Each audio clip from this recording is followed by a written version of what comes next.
What's going on, everybody? I am Luka. Of course, I am not Josh, the normal first host of this show. Josh is out. He has a little bit of things to deal with at this moment in time on his plate. So I am hosting, and friend of the show, someone that has been on previous programs with us, our friend, dear friend, I'm always used to go on this side, Joe over here has joining us. He is gracing his presence. He is sitting in the co-host seat tonight with myself as we have a big game going to talk about when it comes to Dolphins Bills. Joe, how are you doing this evening? I'm doing great, Luca. I am also not Josh McCartney, but it really is. I just said McCartney, like Paul McCartney. McCartney. That always messes me up, Josh. If you're Yeah. somehow watching, I am so sorry. I just botched your name on the co-host seat of your show. That is such disrespect. So I will pay for that later. But no, I'm doing great, man. It is really good to be here. I appreciate you inviting me. And I'm really excited to talk about this matchup and really all things Bills tonight. Perfect. Yeah, I mean, there's no reason to bury the lead. There's no reason to bury what's going on here. This is the biggest game of the season. Everything is on the line. The Bills are traveling down to Miami for a division title game, a rare thing that happens in the NFL where week 18, everything is on the line between both opponents for the division, no matter the outcome, as long as win-loss happens. Obviously, tie, someone would get a division. Unfortunately, that would be the Dolphins, but ties are hard to come by these days. So whoever wins this game will take the AFC East. And if the Bills do so, it would be for that fourth consecutive time. And it would be, honestly, in my mind, just say right out the bat, a perfect ending to this season, because it's been the ultimate roller coaster. And now they find themselves in a place where they can just take it all back and almost act as if all the highs and lows that have come with this season didn't happen. They put themselves in a good position and everything's fine. So right out the gate, Joe, I want to kick it over to you. Your initial feelings going into Sunday night. How are you feeling about this matchup? How has it gone throughout the week? Has anything changed your mind? What are your thoughts right out the gate at the top of your head about this Sunday night matchup between the Bills and the Dolphins? Well, I was naturally nervous going into it just because I know what the stakes are. You play for this moment. We had talked about since the bye week and the circumstances that the Bills found themselves in, that they got to go on a run. And going on that run entails winning 5 games. You have won your 4, you're 4-0, and now you need to go get that final win against Miami. So while we beat them 48-20 in Buffalo earlier in the year, obviously it's a long season. Things are changed. How their offenses run will change a little bit. How their defense is played has changed. And that makes you nervous. But at the same time, despite the sluggishness and sloppiness of how this Bills team has seemed to come out in the past 2 weeks offensively, I do have this level of excitement and even a little bit of confidence that they are going to have quite a good performance against Miami for a few reasons that I think we'll get to on this show. So, I mean, I'm not going to say it's a dog walk. I'm not going to say anything other than Miami is a good team. You got to do it. You got to do or die. But also, I think the Bills have found themselves in this situation too many times in McDermott's tenure, and they are in a serious situation now. And I don't think they've won 4 games just to fall asleep at the wheel in the 5th. So I have good faith that at the very least, they're going to come out and be competitive. Yeah, that's a fair point to bring up. I mean, honestly, I haven't been nervous at all, Joe. I will say this has been one of the things that off air with Josh, and even honestly on air, both in our live show and our podcast throughout the weeks, ever since I want to say it was the Eagles game. So I guess that would be leading into the bye. I kept kind of hinting and looking forward and telling Josh and telling friends that I have and stuff. And I'm like, guys, I truly do not care about at the time how the Browns are doing, how the Texans are doing, how all these. I'm like, the division is still right there in front of them. And I truly believe that things will break down in a way where come week 18, this game will be exactly like what we find it to be now. And it's incredible that we do find ourselves in this place considering where the team was going into that bye week. But at the same time, it's kind of to an attribute of who the Dolphins are as a team, but then also who the Bills are when their backs are against the wall and when they really just need to show up what they can be and what we've seen these past few weeks, that I don't feel a reason to be nervous about it, because if 5 week ago me was feeling okay that the division would still be up for grabs, why would I be any different now that we find ourselves in that exact predicament? So, I mean, I understand if anyone's nervous out there. I think, it is a true coin flip game in my eyes, even with considering a couple of the things that we will get into shortly. But overall, the Bills being slight favorites, betting favorites on the road makes a lot of sense because at the end of the day, I think the Bills are just a better team with more experience going into this matchup with everything on the line. Whereas also there is that failsafe for the Dolphins where they truly don't have to go all out. They already are in. They have their playoff position secured. They're just playing for seeding and a division title that, hey, a banner's cool, but at the end of the day, all you're trying to do is put yourself in the best position for a playoff run. So they're going to do whatever it is that helps them in the playoffs. Mm-hmm. I talked about how we're going to get into a few things that come into this matchup. The biggest story in this matchup, even something that Roy Collins over here, shout out you, Roy, brings up, the banged up Miami team. Injuries. Injuries are a big story in this matchup. I think there's a lot to discuss with when it comes to the Dolphins specifically on injuries. We already know Xavier Howard's out. We of course know that Bradley Chubb is out. That was a wild thing that Miami chose to do in the fourth quarter, having him still in there, but that's another discussion entirely. Mostert and Waddle just practiced today after being out Wednesday and Thursday. They are listed as questionable. And then Jerome Baker himself, he was a limited participant all week. He is listed as questionable. It actually does look like they're a little healthier than what you probably could have expected come earlier in the week. There's offensive line that were question marks, but they're good to go. It seems like everything like that, but big key guys, Xavier Howard already out, Waddle and Mostert being true questionables in my mind. What do you think the impact is like? What does the matchup truly flip? I will say this, Joe, on if Mostert and or Waddle play in this matchup compared to if they, unfortunately for the Dolphins and fortunately for us, cannot play in this game come Sunday night. Well, I think your last sentence kind of says it, right?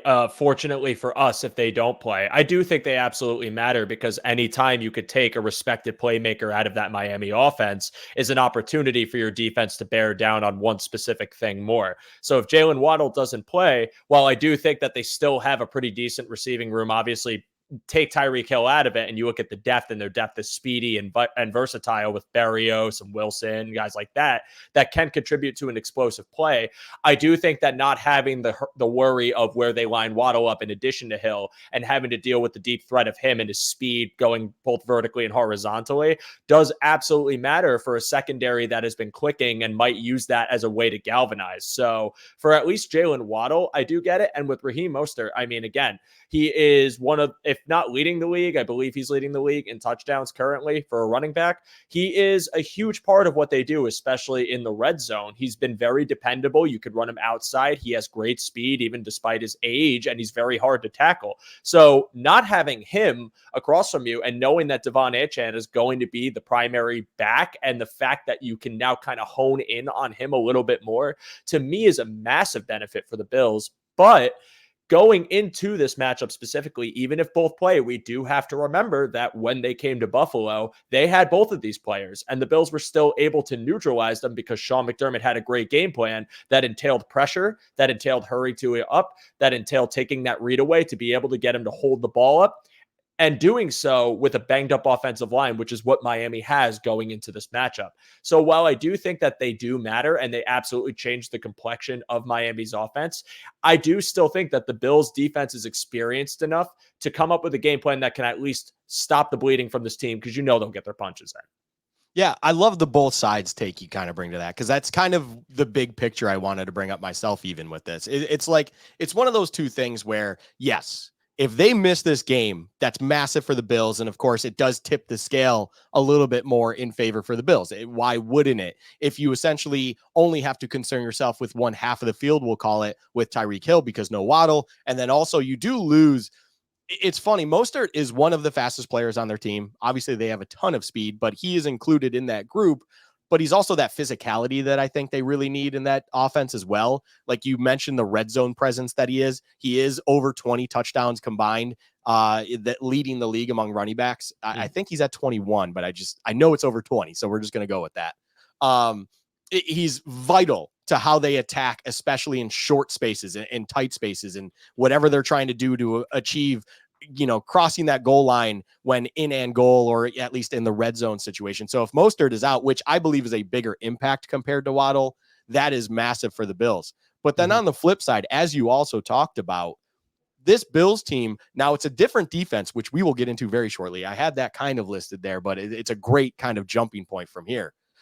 This Bills defense already showed that with them at health, they were able to manage things. Sean McDermott did a great job scheming up whatever he did with a much more healthy defense at the time, but he schemed up a great game plan to take the full arsenal of Miami and to really make Tua think about where he's throwing it, which is kind of where he falls off, and then do things that neutralize both Tyreek and Jalen Waddle, and Mostert wasn't really truly able to get, kind of off the ground running. And it became kind of this thing where we saw a Miami offense that couldn't even get out of first gear, essentially. And then eventually the Bills just pulled away in that week 4 matchup. And we saw the largest point outcome for the Bills this entire season. So kind of now springboarding off of that, Joe, you talked about the defense. We talked about the defense. We're talking about the defense. The offense is all flashy here, but let's talk about this defense. The defense we saw week 4 that did exactly what we're talking about was same but different in a weird way. And I feel like that there's certain things about this defense that may not be quite as good anymore personnel wise, but then there's also other parts that I find much better at this point in time than where they were week 4. Thank you, Rasul Douglas. We'll just get that one right out of the way. But overall, when you look at the defense come week 4 and then come this upcoming Sunday, honestly, is it a weird thing for me to say that I'm much more comfortable with what we will see come Sunday night out of the defensive side of this team than where I thought they were going to be come week 4 when they were playing that vital matchup early in the season? Because I'll be honest, this defense has been over the moon in impressing me from all levels and everything like that. And then on top of it all, Daquan Jones, who I think only had 17 snaps last week, still did look effective in his own right. In some capacity, we'll call it. I mean, it's coming off a torn pec, so give the guy a little bit of a break. He's immobilized in one half of his body, essentially. But he looked effective. He's getting back in there. He's getting snap counts. The defensive line was being destructive last week. Ed Oliver, of course, is just being an unbelievable all-pro level guy this season. And then that secondary. Is it crazy to feel much better about the defense now compared to what we felt like going into that week 4 matchup? Well, it's a shame that Ed Oliver's playing at an all-pro level, but apparently just isn't good enough to be a Pro Bowl starter. Sorry, Ed. Better luck next year. Anyways, I don't think it's crazy. And I actually pulled some stats about this Bills defense since the bye, specifically their passing defense, that were very, very striking to me. So they are first in dropback EPA since their bye week. They're ninth in dropback success rate since the bye. So their passing defense has been absolutely buzzing. And I think that while they just got Daquan Jones back, even prior to that, they were having a lot of success getting pressure on quarterbacks and really wreaking havoc. You saw it against Dallas. You saw it at times against Kansas City. And you saw it really on display at times towards the second half of that Chargers game. And like I said before, and as I said on my show earlier this week, I think this game is quite literally going to be won or lost based off how much pressure you are able to get to Tua and how difficult you make it for him to see the field. In this case, I don't think it's crazy because they've played such tight, consistent pass defense against some really good quarterbacks in the mix of their 4 games that based on what you saw when they played in Buffalo in week 4 to now, you see that this defense has kind of been, if you want to call it, torn down and rebuilt with the addition of Rasul Douglas and with the consistent play of your safeties. By the way, Jordan Poyer didn't play in that week 4 game, and you have Jordan Poyer now. So when you include him in this defensive game plan, you can actually get a little bit more creative in how you want to defend them. Whether you want to throw some dime looks at them, whether you want to, like someone in the comments suggested, maybe have it where you rush Dotson or a different linebacker up the middle and have a safety drop into his spot to just create more problems for Tua if he's trying to get a short throw off. These are the things that I think you have the luxury of doing now that this defense is fully healthy. And since the bye, their passing defense has been great. So I think you can be confident.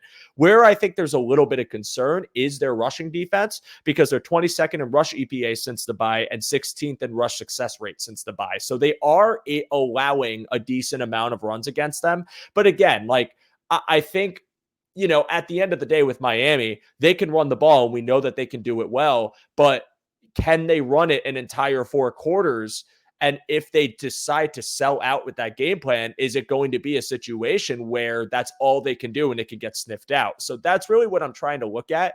But if Miami tries to, really sell on throwing the ball because they have a Waddle and they have Tyreek Hill, and why would you not use them? Then I think the Bills could have a lot of success in this game. And I think you could see some turnovers generated, which this defense has been very good at doing as well. So I don't think you're crazy for it. I mean, they've definitely proven that they can hang with some really good teams, and this is a huge test that they're going to be ready for. Yeah, it's one of those feelings where I the comment, you worded it perfectly. It was great. They rebuilt. They kind of broke it down at the bye week, and it feels like they've rebuilt this defense in a different but yet similar philosophy to what they've had in prior this season and even prior years. This defense feels more and more like one that was a few years ago, where they essentially are playing this aggressive umbrella coverage, and they are just begging you and absolutely begging you to throw the ball. They don't want you to run it. They don't. If you run it, you're going to get chunk plays. They are there. They're available. That's what this defense is going to give you. Where I think it almost goes into the hands of the Bills is the Dolphins are the type of team that you even hear Dolphins fans, you hear, major individuals who watch the sport because it's their job. They talk about, can the Dolphins just truly run the ball more and more and not eventually get caught in that mindset that they seem to all the time, where it's like, hey, the ground game's been great. We're averaging 5.2 on the ground and stuff like that right now through half of the game. We're going to just air it out about 30 times. Bye-bye. Yeah, like, see you later. They do it all the time. And I think that's just, at the end of the day, the identity of the Dolphins. They are who they are. They have way too much of a track record to show you that they would do anything differently. And I understand it. I will say, if you had Tyreek Hill and Jalen Waddle as your 1-2, it's so hard not to want to just throw them the ball constantly. Right. They are track athletes. They are stars. Tyreek Hill is a top 3 wide receiver in the league. They are unbelievable talents. You want to get them the ball. But at the end of the day, if the run game is effective and working, and you do have a Raheem Mostert, you have a Devon Achane who can break one open at any point in time, and the defense is giving you all of those lanes and opportunities, you should probably be running it 40 plus times and just completely ignoring everything. Because ultimately, at the end of the day, I do believe that is where the Bills could lose. Take the ball out of Josh Allen's hands. You run it 40 plus times. The defense is going to allow it. They'll eventually break down. That's where it is. I just think this defense is built so well into the hand of where the Dolphins will eventually find themselves, where they want to throw it. And yeah, Rasul Douglas, Christian Benford's been playing really well opposite of Douglas ever since. That's been kind of the true matchup, 1-2. And then Tremaine Johnson, even when Rasul Douglas came in and everything like on the boundary became a lot harder and everything, it seems like Tremaine Johnson, who at times was struggling middle part of the season, it seems like he's getting his groove back. It seems like that slot role, that big slot that he likes to play in, is really getting back to him, and he's figuring things out right now. That with that, Jordan Poyer's another great point that he wasn't in Miami. He's also playing in the box more, disguising coverages and looks a lot more for this defense down the stretch. They're doing so much more with that, we'll call it back seven, that you just truly don't know what you're seeing. And Tua and Miami need to understand what they're seeing so that he can throw on time, throw in rhythm, and all of that stuff. And it's just not going to be a fun day for them in the passing game. So ultimately, that is why I just feel better about this defense where it is now. Whereas before, it was very, Matt Milano's got to cover the entire middle of the field. Terrell Bernard was having a good season already at that point, but you still were in the early parts of him playing that Mike role and stuff like that. And you needed your defensive line to dominate. It doesn't feel like that anymore. You will have probably some looks with Dotson as essentially a battering ram coming in as the fifth rusher. Stuff of that will be happening. And it's a beautiful thing with this defense right now. I almost love what I'm seeing more now, as it feels like a committee defense rather than Sean McDermott just feeling comfortable with a couple all pros that he knows he can lean on. They will be the superstars for him and everything's great. So I love what's going on with our defense, everything like that. Switching it over to the offense now, Joe. Let's talk about the fun stuff. Let's talk about the fun stuff. And we've been talking a lot about good things with the Bills. And I'm not saying that this is a bad thing, but it's a more open question. Is there any real concern right now with Diggs and what is going on the past few weeks? Are we feeling like there is something more than what is just simply we'll call it load management, snap management, target share management, whatever you want to call it with Diggs? Is there something greater to be concerned with when it comes to him kind of dipping in his output? I'm going to say this first. I do not think Joe Brady is sabotaging Stephon Diggs' usage to prove a point. I will never believe that because that is absolutely insane. That is just ridiculous to me. You want to take and alienate your best receiver for the sake of proving that you can perform without him while he's not on the field. Now, here's my thing. What I do think is happening is that you are seeing a drop in Diggs usage for two reasons. Number one, I do think Stephon Diggs is banged up, and I think we've seen him on the injury report before. We've seen whispers of injuries that he might be dealing with that aren't something that could keep him out, but something he has to play through. I know Adam and Banged Up Bills on Twitter, and Banged Up Bills did this a few weeks ago. He had a tweet about how Diggs in that Jacksonville game went down really hard, and there's a very visible shot of him like in serious pain. And then, they talk about like back issues. And I know on Eric's show, he mentioned something that could potentially be a core issue. So you think about that over the course of a season, you think about Stephon Diggs taking hits in the open field, and you think about aggravating it. I think that would lend itself for anyone to believe that there are times where Diggs needs to come off the field for both a breather and maybe for personnel reasons that don't involve an injured Stephon Diggs. So another thing is that the Bills have made a concerted effort to run the ball significantly more now. Joe Brady uses James Cook. He wants to get him involved. He wants teams to respect the run. And more importantly, he wants defenses to defend a Buffalo Bills run, because when they sell out for it, because if you look at the ratio, the Bills are running without Diggs on the field 69% of the time. That is an Eric Turner tweet reference, by the way. Go check that out. Defenses know when Diggs isn't on the field, they're most likely going to run the ball. You don't want an injured Diggs in there to run block when Trent Sherfield or Gabe Davis are significantly better run blockers and also probably healthy enough to have an output there. So I think it is a coupling of, one, he's not fully healthy, and two, because this team is running significantly more and Diggs might be dealing with something, he's not on the field as often. And I think this is just a team that, in the wake of an offensive coordinator change, is going through a bit of an identity crisis, but it's also been successful at times. And I think that while we watch this offense kind of transition into something different, we have to be mindful of the fact that Joe Brady has a playbook that isn't inherently his, has to make do with what's in front of him, and ultimately has to look at what he thinks is going to alleviate the pressure of Josh Allen and make things easier and more respectable for his offense, which has been the running game. And that one has been really behind the legs of James Cook that have been very successful in pretty much every game, sans the Chargers game in this past week. So to answer the question, I don't think Stephon Diggs, there's any bigger issue there. I don't think Joe Brady is in the meeting room with Josh Allen giggling, like doing this, saying, we're not getting Stephon Diggs on the field. That'll show him. What I think is happening is Stephon Diggs is not 100%. I think because he's not 100%, there are times where Stephon Diggs can actually be a liability in certain sets and groupings of plays you want to run, because he might not be able to get a runoff. He might not be able to have the same burst to sell a route to make a defense respect it. But also, Luka, one final point. I think we have to understand that defenses know that Stephon Diggs is the Buffalo Bills' primary weapon. And Stephon Diggs is someone that Josh Allen does feel a pressure and obligation to get the ball to, because why the hell wouldn't you?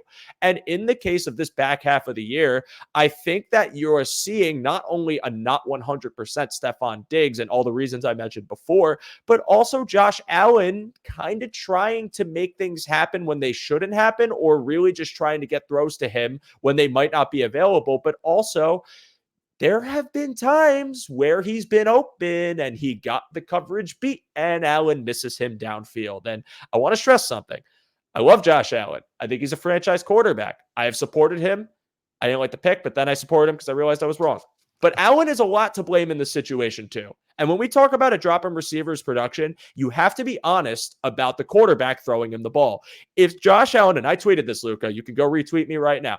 If Josh Allen makes two more throws, one against the Chargers where he doesn't underthrow a ball on a broken play, and last week against New England where he had Diggs who had a step and overthrew the ball, this conversation is not happening, because Diggs would have multiple games of either over 75 yards, maybe even 100 yards and a touchdown.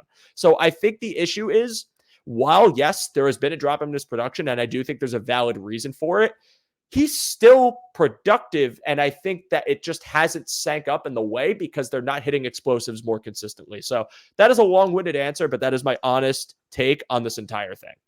Joe, I love the long-winded answer. I normally do that to Josh, honestly. So I'm it's sitting on the other side of it. It's kind of fun. It is a funny conversation to me. It had to be a point of emphasis on this show. It's an overall conversation happening in the Bills community, and it makes sense because when you look at the numbers, when you look at the production, yeah, you could be concerned just by strictly looking at that.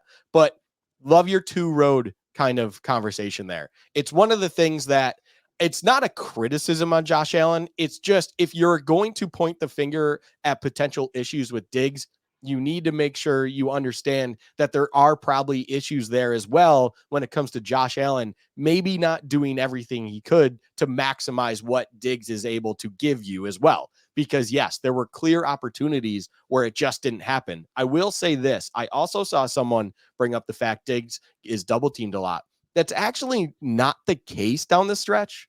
I saw someone saw something and read somewhere that the misconception about Diggs being doubled and that's probably what's happening is pretty wild, because when they looked at it and they really looked at the core, yes, you would see bracket coverage over on Diggs' side, but it would actually be because the personnel that's dictating it or the formation or whatever it is, because the Bills offense likes to run a lot of option routes at that side where then Diggs would be lined up. You would see the exact same defensive coverage kind of flipped with Davis at times, because again, that, RPO, whatever it is, that option route that is out over there that they understand the Bills love to run with that ISO man on one side, that's where it is. So they're going to bracket that so you can't get beat on both the underneath and the over top.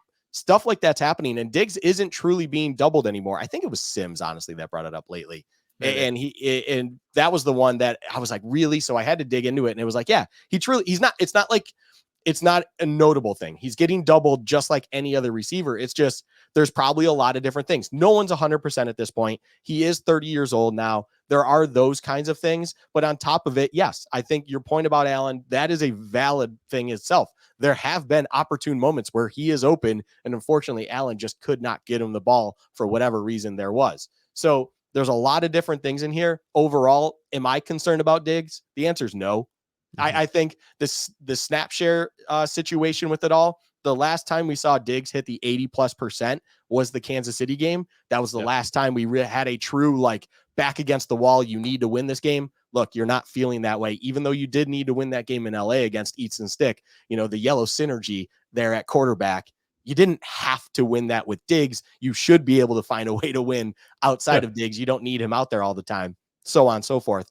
I would fully expect 80+% to come back in Diggs's realm this game, because truly at the end of the day, they need to have it. There's that realistic scenario where it's 2 seed or nothing. That's all it is, right? It's do or die. Like the craziest situation in NFL, recent NFL history that I can recall either. I genuinely cannot, like, if we were in the, the old 1 through 6 instead of that 7th being there, could you imagine just a bye week or no playoffs? Right. Like, what a wild look. So it's insane to think about. And I just have one more thing too. Like, yeah, you think about the teams they've played over the past 2 weeks, and you should never take anyone lightly in the NFL. But again, you think about load management for a potential injury, knowing that in the third one of those games is your division rival for a playoff spot, and also looking at how your defense has played and the confidence in them. I wouldn't be surprised at all if that load management was quite literally to up his snap count in this upcoming game, because you saw what he was able to do. It had, kind of depleted Dolphins secondary that, guess what, is kind of depleted again, because even though they didn't have Ramsey the first time, now they don't have Howard in this game. So it really wouldn't shock me at all if his snap count goes up. And also, he's still been used in screens. He's still been used in runs. Like, it's also not like they're avoiding getting him down and dirty. I just feel like, as far as explosiveness, as far as burst and his agility, that might be hampered when you're talking about something that could be a quarterback issue.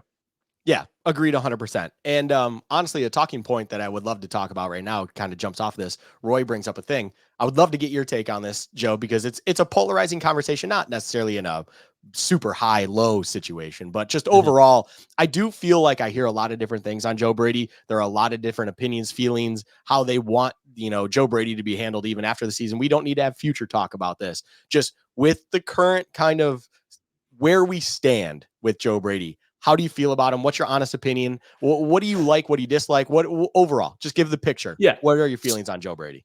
I'm going to start this. I have another thing of stats written down that I'd like to thank, if it was Roy or whoever suggested that, for bringing this topic up. So since the bye week, the Bills are 12th in offensive EPA per play, 9th in success rate, 15th in dropback EPA, and 23rd in dropback success rate. But their rushing offense is 4th in rushing EPA per play and 2nd in rushing success rate. So what I like about Joe Brady, first and foremost, is that there have been concerted efforts in his game planning and a recognition of game situation. I felt like with Ken Dorsey, it wasn't so much about the idea behind his play calling, but the idea that, you basically let these guys run their routes and everything has to be figured out on the fly. It puts so much pressure because you're essentially adding chains of error to each layer of an offensive play. Josh Allen drops back. These receivers have an option route. Now I have to know what the coverage is. I have to know not only what the coverage is, but where they're choosing to run and whether that DB is going to match them because they recognize their route in real time, which slows everything down. Those didn't go away, but what I do think happens now is rather than continuing to rely on that until your back is against the wall and you have to pivot, Joe Brady does smell game situation, know when the right time to bring something out is, and gets to it. And I really like that. And I also like that when it works, he doesn't need to back off of it. Again, Dallas game was consistently pulling tackles and exploiting the lack of physicality on Miami's defense by punishing them with heavy downfield blocking and sending James Cook down the field over and over and over again because you didn't need to get off of it. And when you see them struggle, they try to tweak things. Again, the Philadelphia Eagles game, passing was successful in that game until the very end when they started floundering a touch. What do? You start bouncing James Cook to the outside and mixing in Ty Johnson to have a change of pace back and absolutely gash Philly and end up taking the lead. Should have won that game. A.J. Brown fumbled. We don't need to talk about that right now. But I think Joe Brady does a really nice job of recognizing game situation, knowing when to pivot, and knowing that when something works, you don't need to get off of it. Where I have some concerns is how creative he's getting. Again, it is a Ken Dorsey playbook, and I would like to see some more tweaks to how we use our tight ends and a little more of James Cook in the passing game. I also think James Cook has had some blunders that he's responsible for, but I would love to see more downfield stuff with James Cook minus like one wheel route and then kind of wait till the goal line to get him involved. I would love to see more of what we saw with New England, where you got Dalton Kincaid down the field and you actually exploit the fact that they're going to one-on-one him down the field, and Kincaid, who's a good route runner, can get that step.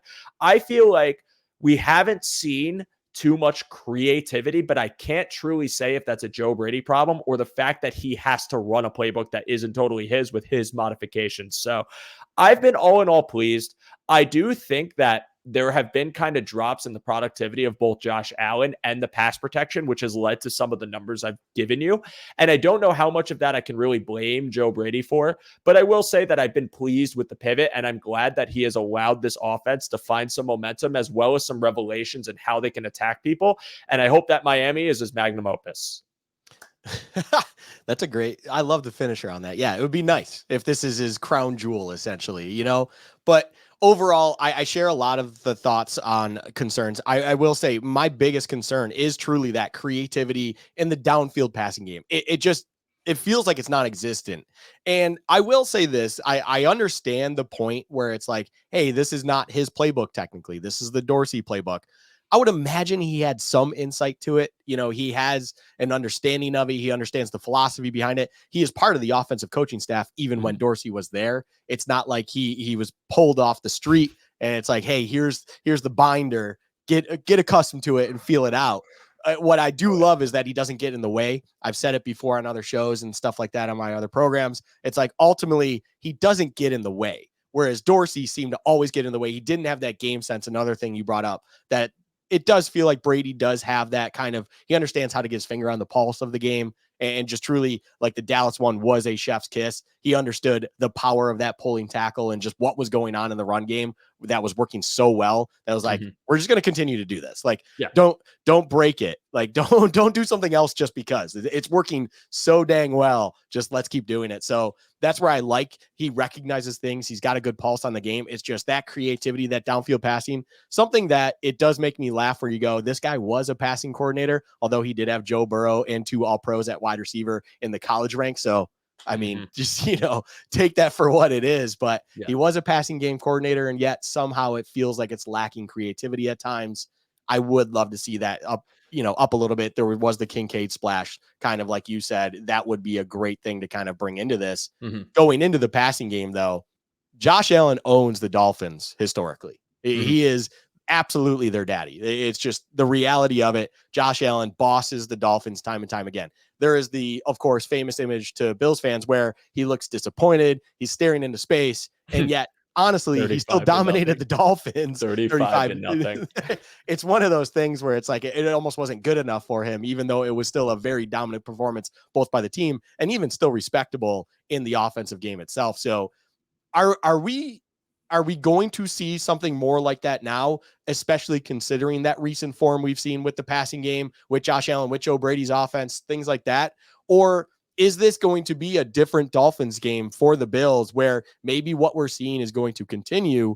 Can we expect basically Josh Allen to kind of come out of this funk we've seen him in the past couple of weeks in the passing game and return back to that dominant form? Because in all reality, if he could do that on Sunday night, going into a playoff spot, if we do end up winning this game into that 2 seed, and he kind of gets out of that shell right at the right time, I feel like that would be the best possible scenario to maybe make that serious postseason run. Is that something we can expect with all things considered in these past couple of weeks? I think for starters, if you believe in due, I do certainly think Josh Allen is due to have a better game. And I think, I'm not a huge fan of historical trends until the historical trend becomes an absolute, elephant in the room. And Josh Allen's passing stats, overall stats against Miami since he came into the league, are genuinely just so jarring that you can't turn away and be like, well, that's just 10 times that he just happened to have a good game. In the one loss, he actually had 400 yards. And in the other loss, he also had a game-winning touchdown dropped when Charles Clay was wide open. So really 12 games against Miami that Josh Allen has at minimum been competitive and at maximum been quite literally the second coming of Christ. It literally makes no sense to me. But what I would call it is just sometimes you have an edge, you have some sort of reason when you match up against a team, and Josh Allen's team that he kind of puts the fire in his eyes for is Miami. And what a convenient thing that happens to be the team that he's great against in this scenario when he's really bad against teams like the Jets or sometimes the Patriots.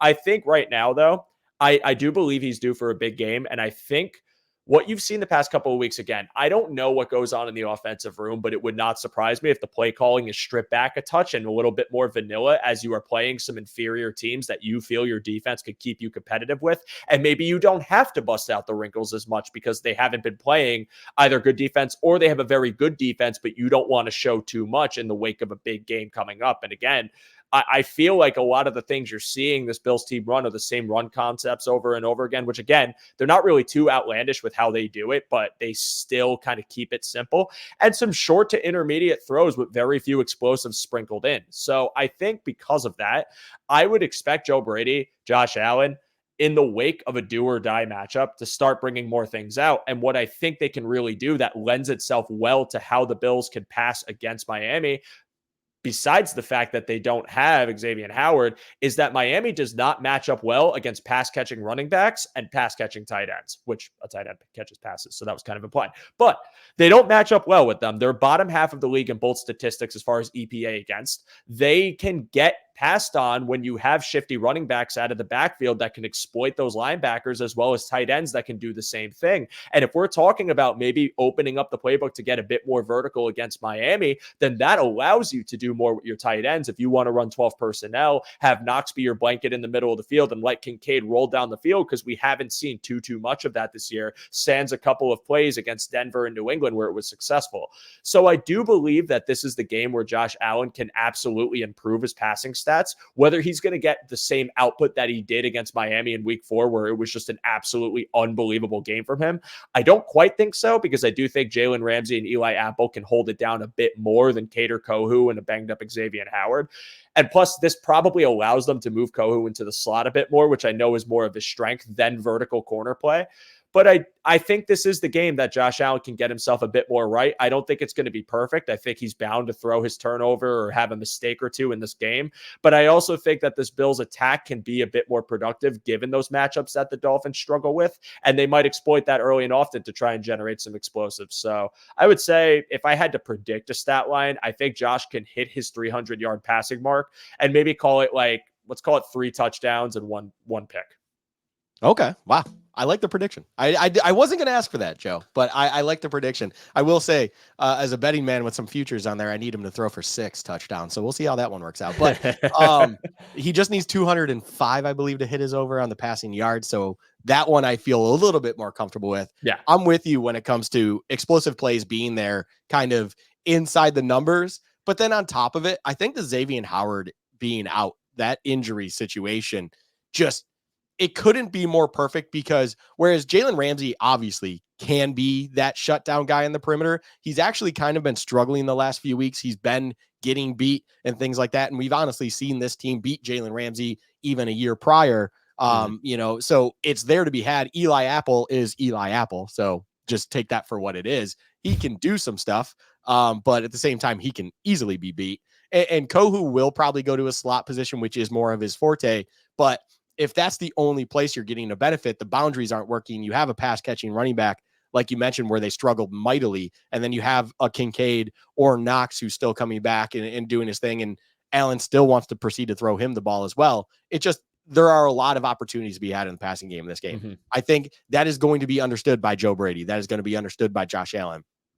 I fully, honestly predict and expect them to kind of go back to a little bit more of a passing lean. That doesn't necessarily mean they're going to get out from under center. I think the under center, kind of what they're trying to do, is going to be essential, because they're going to still want to, as we talked about earlier, make you respect that run game. They're going to still run it more than what we used to see in the past, where essentially it was, by the end of the first quarter, abandon the run game. It doesn't exist. And we're just going to, it's Allen and shotgun and empty set the whole time. They're not going to go that route. But still, even going back to like that Kansas City game, I had it pulled up here. Sorry about that. I switched tab. They threw that 42 times in that game. The last time they were in a back against the wall, the ball was in Allen's hands a lot and plenty. Since then, it was only 15 pass attempts, 21. And then there were technically 30 in the New England game, but it really, it was a weird one. And also, a thing to note is that Miami, since their bye week, has second rushing EPA defense. They're hard to run against. They're very difficult to run against, and I think you're going to more likely see a high amount of passing attempts for Josh. But when I say matchup against running backs, I just mean in the passing game. Like, Cook will be on the field. He might not be getting as many carries, but you're certainly going to throw him the ball in short situations, and I think that's where he can really do some damage in this game.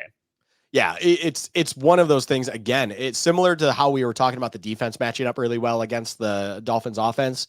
The Bills offense feels like one that is built for a lot of success against that Dolphins defense. And that's why we've seen a lot of the success over the years with Josh Allen, with everything going on there, that it's hard for you to see kind of outside of some sort of catastrophic situation. Josh Allen should be able to hit that 300 mark. I agree with that. I'm going to say he throws for 6. No, I'm just kidding. I can't realistically say I hope. I'd love that. My wallet would love it. Us as fans would love it. We would all be ecstatic about that one. But I'm with you on the 303. That seems like a safe place. I am also in agreement. You have to just live in a world where he's going to turn the ball over at some point. I would love for it not to be in a situation where he's, running out in the open field and just dangling the ball out there while he's getting cracked in the back of the head or something of that nature, like we saw last week. I would love for it to not be that scenario. But if he throws a pick, it is what it is. That is just the life you live with Josh Allen. If you don't try to neuter him off of that, if you don't try to hold him back because of that, you will still get those highs that he's absolutely capable of getting you. And at the end of the day, he will get you. So it's just one of those things where I'm not going to sit here and be like, don't complain about those turnovers. Turnovers are turnovers, and you can complain about them all you want. You are a human being. You're allowed to have your opinions. It's just I am not the kind of individual who's going to be like, not again, Josh. It's like that's just the life of living with 17. Yeah. We are fans of the team, and we are fans of him, and he's going to do it. And I don't know how updated it is. I haven't checked it in a while, but I do recall there was a list and the amount of EPA lost by interception. So, like, you throw a pick, how much does that affect your team negatively in points allowed?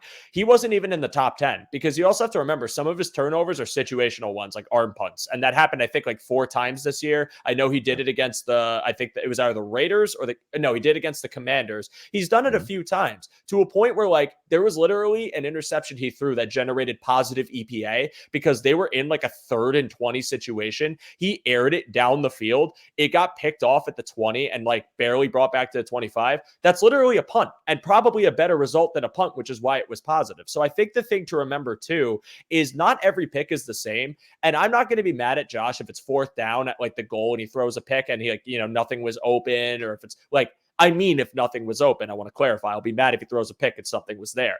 But certain situations, like Josh just throws a turnover, and ultimately how the turnover goes will affect my view of it. But remember, too, punts are turnovers. Like, if you get a 3 and out and Miami has to punt, I consider that a turnover. They're giving you the ball back. It's just not as flashy because it didn't happen in real time or take as much time. So, yes, that is the Josh Allen experience 100%. It's probably going to happen against Miami. And if it doesn't, that's great. But ultimately, if Josh is doing enough on offense to mitigate the consequence of that, and this defense has the opportunity to just, not have to be on the field as much, I'll live with it. Yeah, absolutely. You just should live with it. I will say it's situational. Absolutely. I'm with you. It's one of those things where you remember the deep shot interception week 1 against the Jets, the one week 3 against the Commanders. Those ones, it's just like, okay, arm punt, as you referred to it, whatever you want to call it, that is what it is. But then you get the ones like, it is frustrating a little bit where you get the ones like against, what was it? Taylor Britt against the Bengals, where he just is not reading what is happening. He just predetermined where that ball was going based on his pre-snap look.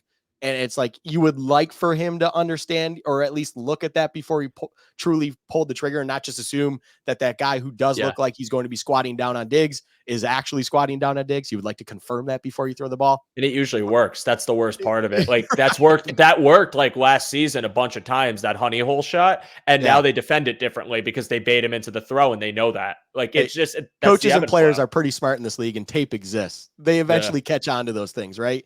And it's a gamble by him. It's a gamble by everyone. But it's like, you would like Allen not to do it. But even then, that's where you go, you live with it, because Allen is one of those few quarterbacks who, even if the window looks like it's closed, there is still the slight potential chance. Not in that case, that was right into his gut. But in a lot of cases, you can still see him kind of thread a needle and put one in there where it's like, I'm going to live with it at the end of the day. So I expect Allen to have a big game. It sounds like you expect Allen to have a big game. I'm excited to hopefully see that. I will say now, X Factor time, Joe. Who or what or how or whatever you want to put in this slot, you can. It could be coaching, it could be players, an individual player, it can be a positional group. What do you truly believe that this game is going to come down to? What is your X factor? What do you feel like the win-loss balance is truly on when it comes to this Bills Dolphins game? So I'll do offense and defense. And offense, I have 2. One is a person. It's obvious it's Josh Allen. Actually, you know what? I'm not going to do that because it's way too obvious. So I'll give you a group and I'll give you a concept. Concept is motion. I want to see them motion the ball a lot more in this game because I want to see if Jalen Ramsey's sitting in a spot or not. Because if Jalen Ramsey is sitting in a spot and I can motion Diggs to the weaker side where I have to worry about Eli Apple and Kohu in them, I'm doing that every single time. We know Miami will put him in man-to-man spots, but they'll also drop him into zone and have him maintain a side of the field, which Jalen Ramsey's getting up there now, so I understand why you do this more routinely. But considering that they don't have Xavier Howard and you are now assigning Diggs to a different part of the field, that is something I'm doing every single time. And I noticed that they haven't ran motion as much over these past couple of weeks. I fully expect them to run it a shit ton against Miami. Sorry, I cursed. I don't know if I'm allowed to curse on this show. Okay.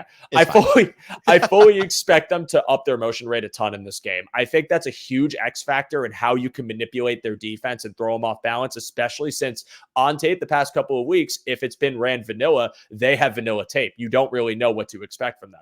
But as far as like true players, Kincaid and Knox. It's the tight ends. I think the tight ends are going to change everything for this game. And I think creative game planning with your tight ends to modify and manipulate how this defense wants to defend you when they've been expecting, you to run a bit more or for Diggs to get a brunt of the carries and maybe assign the coverage to him. I think this is a golden opportunity for Dawson Knox and Dalton Kincaid to get some really meaningful receptions and really meaningful yards. And I think that this is a golden opportunity to stretch the field out with Dalton Kincaid, maintain a quality receiver in your slot, whether that's Davis or Khalil Shakir, and really get creative with how you move these tight ends around the field. Because I think, again, Miami doesn't match up well against them. You saw Baltimore last week use their tight ends, use Isaiah Likely, but also use their running backs. I think getting them involved, getting a concerted effort to get the ball in Kincaid's hands early, beat him deep, beat him close, will not only allow the tight ends to eat and get you some productive yards and scores, but also open it up for your running backs, including Ty Johnson, including James Cook, who are also going to be a huge part of this game plan. And as well as when they're spreading the ball out and you see them able to maneuver in a way that isn't just so Diggs dependent, that is when Stephon Diggs will enter the picture. And I have a feeling that connection is going to happen in this game. And we'll see something to, throw a bone to the Diggs isn't getting anything done crowd and be good there.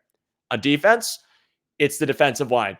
10 times out of 10, I'm picking this matchup every single time because this is the matchup that I think won them the game in week 4. Send the hounds, but also get creative. And having Daquan Jones back is so infinitely massive to how this defense can now attack Tua, as well as, manipulate what he's going to see pre-snap. Whether you want to drop Jordan Poyer into the box with a dime package, maybe make them think that Jordan Poyer is going to blitz, but then last second before the snap, Poyer's dropping back into coverage, and you have, if Dotson somehow on the field at the same time or someone else is on the field that you could send through the gap. I think all that pre-snap confusion that you can offer Tua will be a part of this pass rush, having Daquan Jones back, being able to eat double teams and make you more concerned that the 4-man pressure is effective enough to get creative with how this team blitzes. So I think that is where your game is either won or lost, is how productive your pass rush is.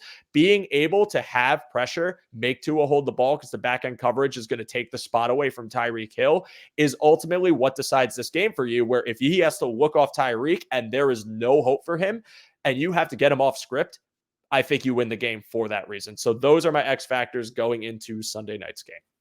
I like the offense defense. It wasn't even an idea I had. I was just thinking one thing, Joe, you gave like 5, but I love all of it. Sorry. It's all good. Yeah, I do. The defensive line was exactly where my head was at, to be quite honest, but I will alter it a little bit because I have a little bit of it. It's the same, but different a little bit. And I guess thinking it through, they need to be able to get home. So the pass rush is ultimately where this game will be won and lost. You need to, as you pointed out, confuse Tua. So I will just say your Tyrell Dodson situation, which I fully expect him to be rushing a handful of times. So I will even say your 5-man rush game, it needs to get home. If you can get home in this game to ultimately make Tua not feel comfortable on top of second guessing what he's seen in front of him with a lot of things like you mentioned, where you see Poyer coming down into the box, but then dropping back, which is the confusion of coverage is a staple of a McDermott defense, just ultimately creating this kind of loose coverage pre-snap, and then it just forms itself post-snap and whatnot. That is a big, big thing where you need Dodson or whoever it is that is, if they do come through, getting home. Because I feel like in that Bengals game we saw earlier this year, they tried doing something like that and they just never could get home. And that's where you lose the game, because if you're sending extra guys on top of it and you're not getting home, naturally holes are there to be had. And if you have a good enough passer, which Tua is still good enough of a passer to find those spots on the fly, he will kill you. So that on the defensive side is basically in agreement with you. I think that is basically where this game will be won and lost. On the offensive side, I truly believe that this game is going to be kind of down to the utilization of slot / tight end. So it's kind of jumping off of where you're talking. I'm basically thinking inside the numbers, and it feels like a repetitive theme, honestly, at this point in the past month. But if they can ultimately understand how to get the ball into the slot, which I would love to see Diggs get a lot of looks in the slot. I would love to see it. I'm not going to say it's going to happen, but Of course, we'd like to see our number one guy getting some slot looks and getting some opportunities there. But your Khalil Shakirs, those types of individuals on top of Kincaid, Knox, and even Cook, as we talked about, this defense is just not good inside the numbers. They have so many opportunities to be had on the off, for the offense that plays inside that. The successful play that Baltimore had that it's ingrained in my brain from last week was where Isaiah Likely essentially just slipped underneath to a wide open area when they're in and goal and just basically walked into the end zone. Bills run similar concepts when in those same kind of situations. They love to do it. It's a 49ers thing. 49ers do that with Christian McCaffrey all the time. Somehow, the best offensive player in the league gets lost in the line, but the Bills do similar things. We've seen it with James Cook. I would imagine we're going to see a lot of that. I do think motion is another great shout out. I think that is something that we will probably see a little bit of a dictate and just getting some eye candy out there, where ultimately then you are just creating those cushions of opportunity in the middle of the field to then eventually break down and get further, bigger, more explosive plays. I just think the game offensively is won and lost inside the numbers. It won't be on the boundaries, because eventually, if you can be successful inside the numbers with your Jalen Ramsey and Eli Apple on the boundary, eventually you will find those downfield passes. If they have to commit inside the numbers, those guys one-on-one without getting any sort of assistance from the safeties, because eventually you're luring them in, you're going to get it with whether it's Gabe Davis, whether it's Stephon Diggs, whoever it is on the outside. They will have their opportunities later on in the game. So ultimately, I think my X factor offensively is essentially inside those numbers. I'll just give a shout out to a slot on top of everything you said. It's just that is truly where you can attack the Dolphins. So that's where I would expect it to be. It's prediction time.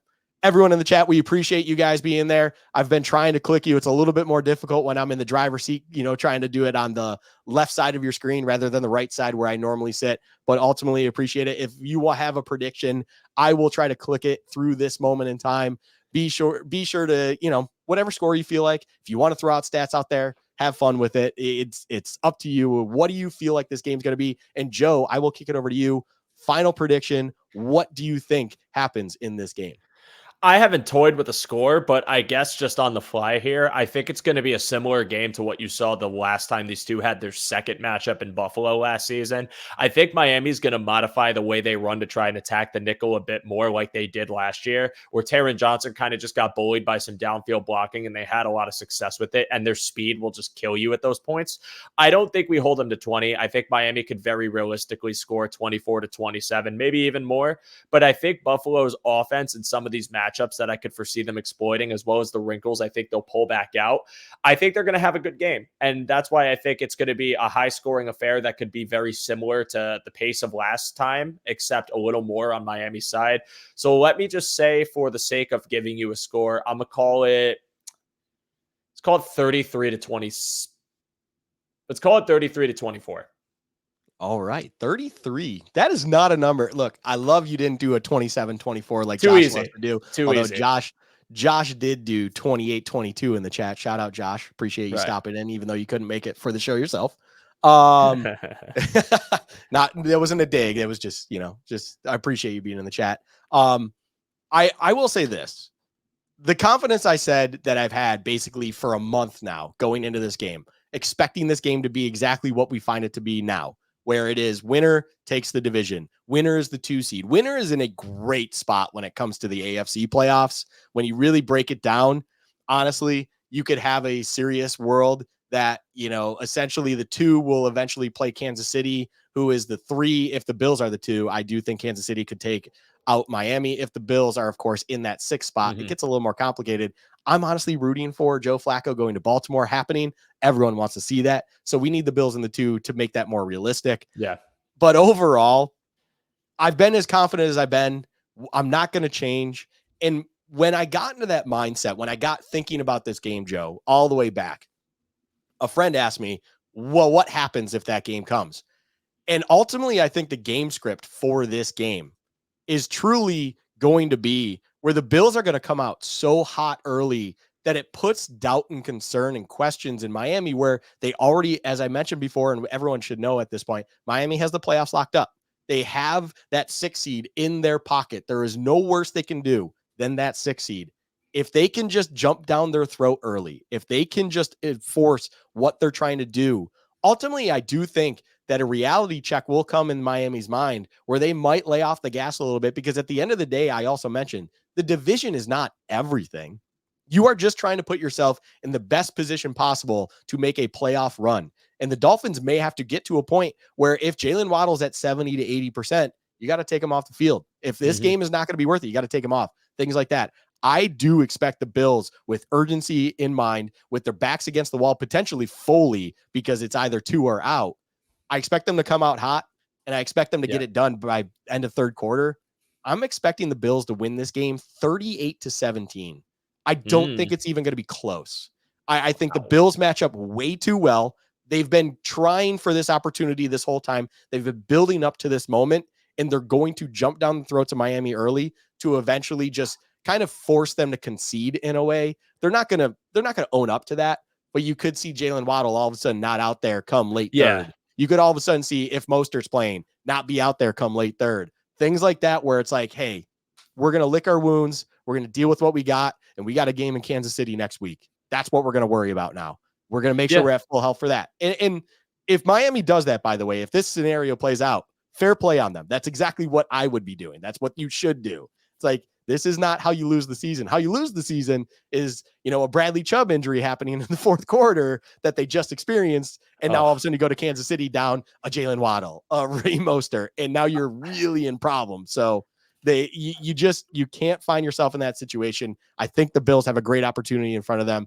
38-17 is my score prediction. I just truly believe that they have a great opportunity in front of them where they will come out swinging. Yeah, I think that a hot start is very imperative for this game, because again, the best way to win this game is to take that running game out of it. Like, their running game is so explosive, where I think if you literally need to be up by like 3 scores to make me think that they're going to start selling out to pass, because that's what this defense wants. Again, you said it earlier. Their strength is in passing. Their strength is in their secondary. Their strength is in their pass rush. Anything you can do offensively to alleviate that pressure by taking their running game out of it is so beneficial to this matchup. And I think, again, I don't subscribe totally to the idea that if you go up by a big enough lead, you're going to end up being like, you're going to see them kind of, I don't want to call it, you didn't describe it as waving a white flag, but kind of like, maybe Waddle's not on the field as much. Maybe they don't do this as much. First, I think Jalen Waddle being on the field is going to be a huge tell, because he's probably going to be on a snap count, knowing that they go to the playoffs anyway. So if he's on the field, I'm fully predicting that to be a pass play or maybe some sort of play action. So that's something that I think they're going to watch out for. But again, I feel like a division title, when you are Miami in their shoes, going up against the Buffalo Bills team that's won it 3 years in a row, has denied you a playoff spot, has really thwarted your every last attempt at anything over the past like 4 years. I think that means something to these guys in the locker room. So I think they're going to play a very competitive game. I don't think they're going to lie down and die, but I certainly think that the Bills have an opportunity to really just like silence a lot of narratives, to make things, a lot better in that locker room, a lot better for them going forward. Getting that 2 seed presents so much opportunity, especially when your first matchup could potentially be a banged up Houston team or a Colts team playing Gardner Minshew as their quarterback that struggled against good teams. Like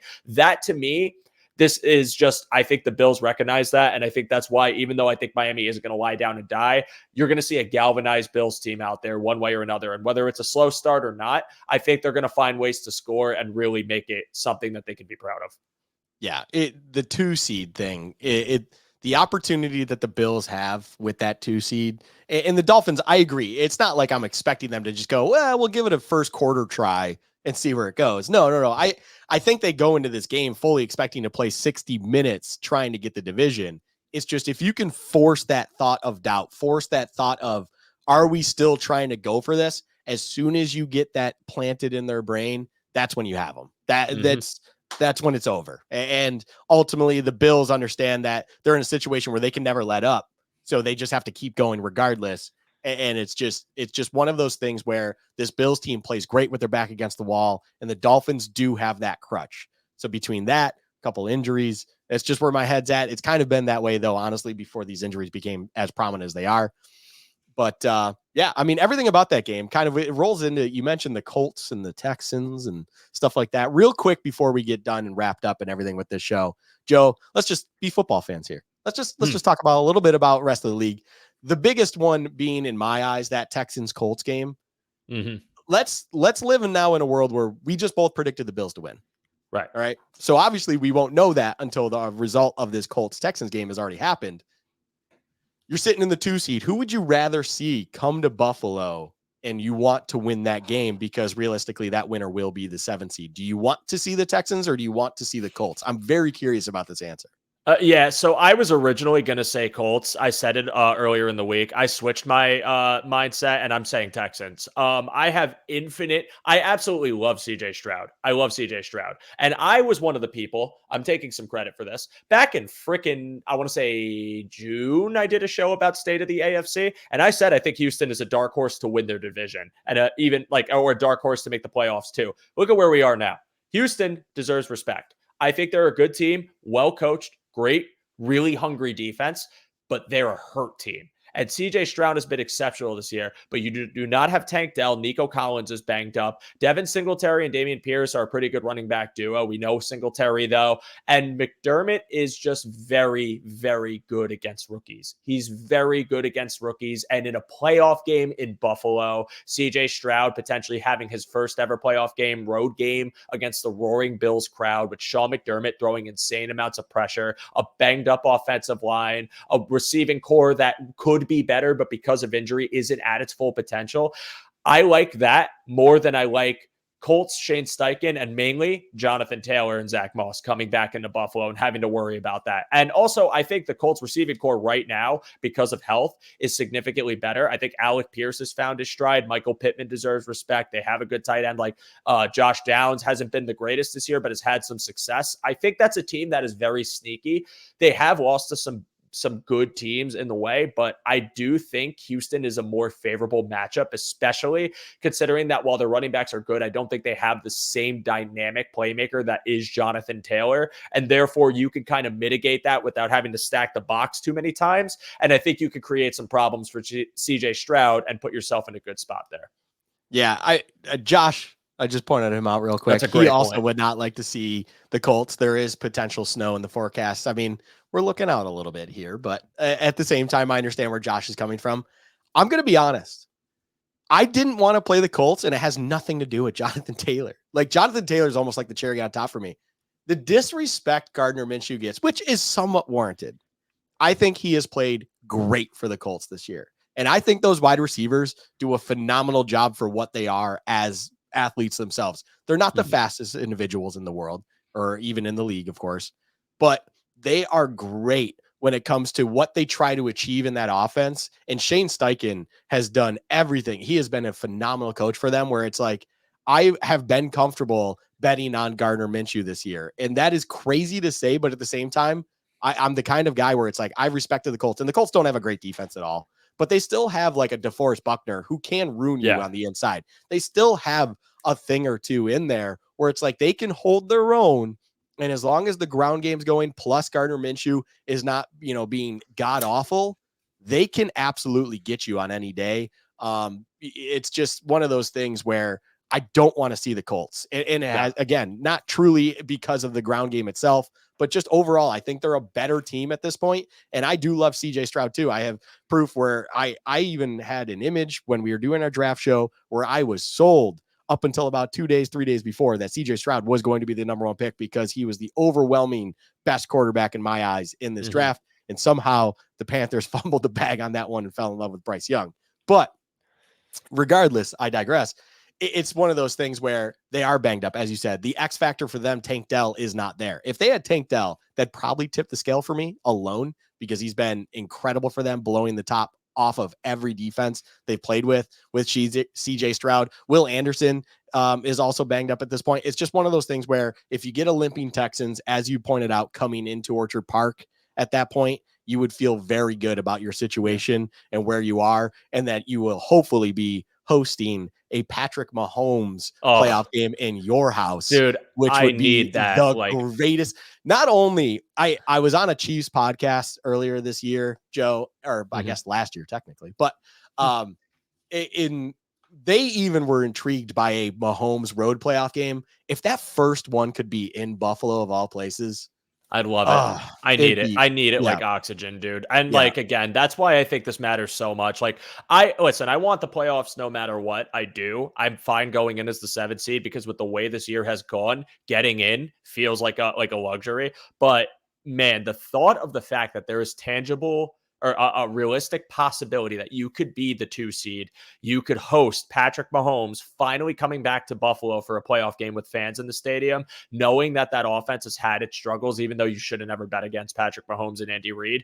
I want that. I want it so bad, and that's why I think this game is a foresight into that possible matchup. Or you could see Miami come back, maybe. Or you could Maybe. see, I like there. I feel like the possibility for really fun and exciting football happens way more if Buffalo gets that 2 seed because that atmosphere would be bananas. It'd be so much fun. Yeah, in my eyes, Buffalo getting the 2 seed, if you're a general football fan, is just better because one, you have Josh Allen in the playoffs in a good position.